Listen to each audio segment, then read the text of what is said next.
En la tierra de Uz, donde el sol tejía mantos dorados sobre colinas ondulantes y valles fértiles, se alzaba la figura de Job.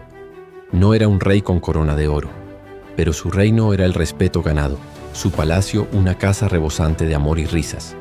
10 hijos, joyas vivas de su linaje, 7 varones robustos como robles jóvenes y 3 hijas hermosas como lirios al amanecer, eran su orgullo.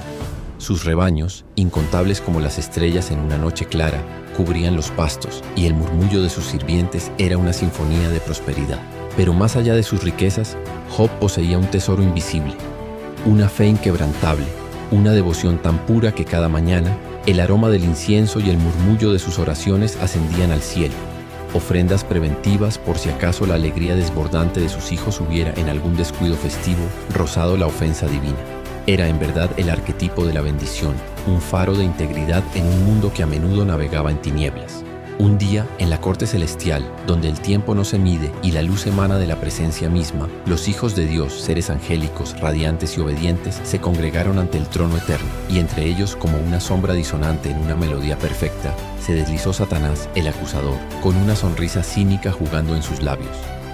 El Señor, cuya mirada penetra los corazones y conoce cada estrella por su nombre, proclamó con una voz que resonaba con la autoridad de la creación: «Observa a mi siervo Job. No hay otro como él en toda la tierra, un hombre íntegro y recto, temeroso de Dios y apartado del mal». Pero Satanás, cuya esencia es sembrar la duda, replicó con fría ironía: «¿Acaso teme Job a Dios de balde? ¿No has tejido tú mismo una muralla de protección impenetrable alrededor de él, de su casa y de cada brizna de hierba que le pertenece? Su prosperidad es el eco de tu favor. Pero atrévete, extiende tu mano y arrebátale todo lo que posee. Te aseguro que te maldecirá en tu propia cara, revelando la fragilidad de su supuesta piedad». Un silencio cósmico se instaló por un instante. Luego, con una anuencia que trascendía la comprensión humana, el permiso fue concedido.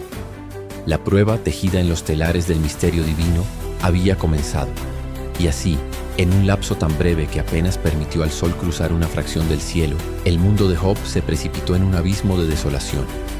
Como heraldos de una tragedia implacable, los mensajeros llegaban uno tras otro, con el aliento entrecortado y los ojos desorbitados por el horror. «Los sabeos», gritó el primero, «arrasaron con tus bueyes y asnas, y a tus siervos los pasaron a cuchillo». Apenas había terminado de hablar cuando otro irrumpió: «Fuego del cielo, Señor. Cayó sobre las ovejas y los pastores, y los consumió a todos». Un tercero, con el rostro cubierto de polvo y sangre, se arrastró hasta sus pies. «Bandas de caldeos en 3 escuadrones se llevaron tus camellos y masacraron a tus hombres».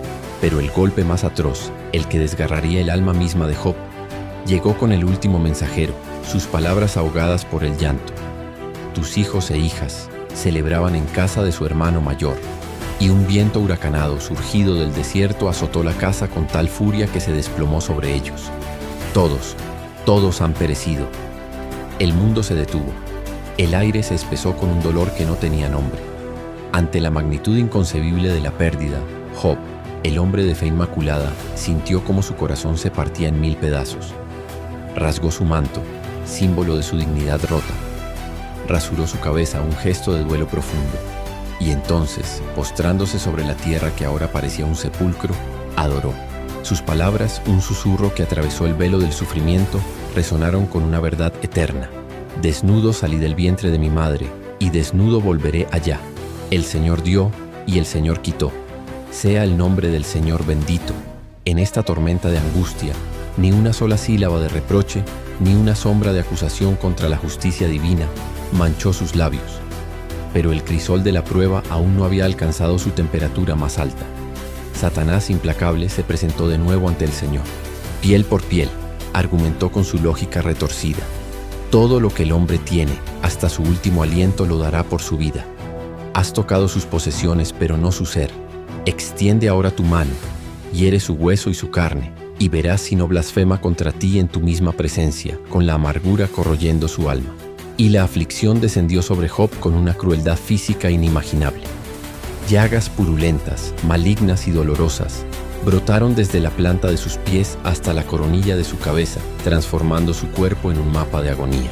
Sentado entre cenizas, rascándose con un trozo de teja, su figura era la encarnación del sufrimiento.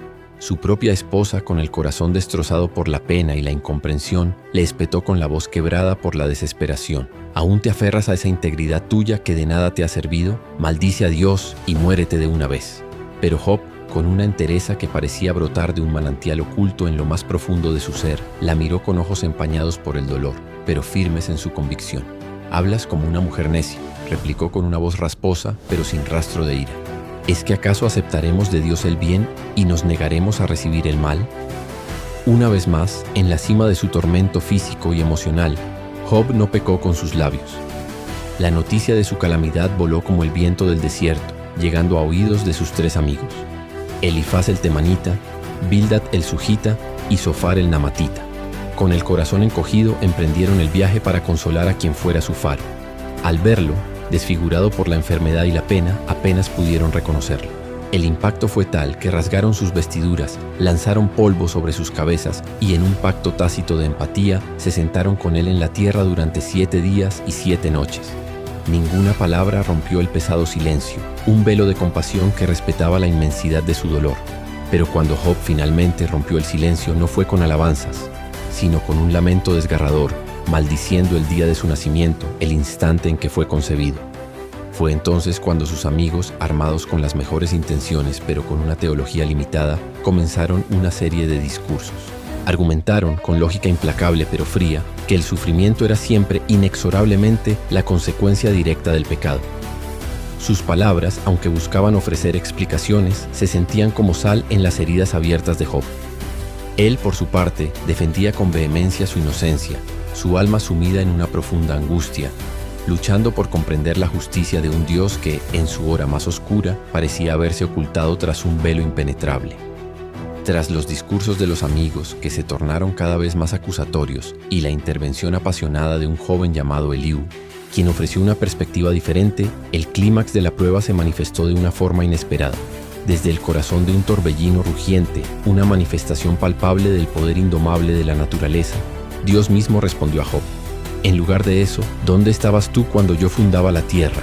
Ante la magnificencia sobrecogedora de la divinidad, su necesidad de justificar su propia rectitud se desvaneció como la niebla matutina ante el sol. En su lugar, de oídas te había oído. Por tanto, Dios, y fue a través de la intercesión de Job, nuevos hijos e hijas llenaron su hogar de risas frescas. Pero, ¿cuál es el secreto de Job? ¿Ese enigma que esta historia ancestral nos susurra a través de los siglos? No es una fórmula mágica para esquivar el dolor, ni una garantía de prosperidad material ininterrumpida.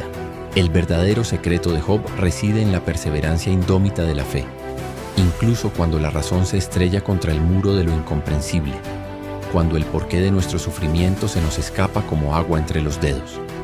Es la revelación de que Dios es soberano, omnisciente, y sus caminos, a menudo misteriosos y profundos, trascienden nuestra limitada capacidad de entendimiento.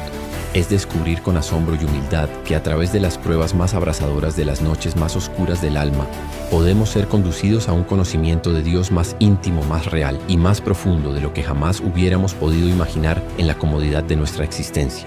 La historia de Job no nos ofrece un mapa con todas las respuestas al intrincado problema del sufrimiento humano. En su lugar, nos entrega algo infinitamente más valioso: la certeza luminosa de que incluso en la más densa oscuridad, cuando todo parece perdido, la fe puede ser el ancla que nos sostenga, y que un encuentro auténtico con el Dios vivo tiene el poder de transformar radicalmente nuestra perspectiva, sanar nuestras heridas más profundas y, en última instancia, redimir nuestra existencia. El verdadero tesoro no es la ausencia de pruebas, sino la presencia transformadora e inefable de Dios en medio de ellas.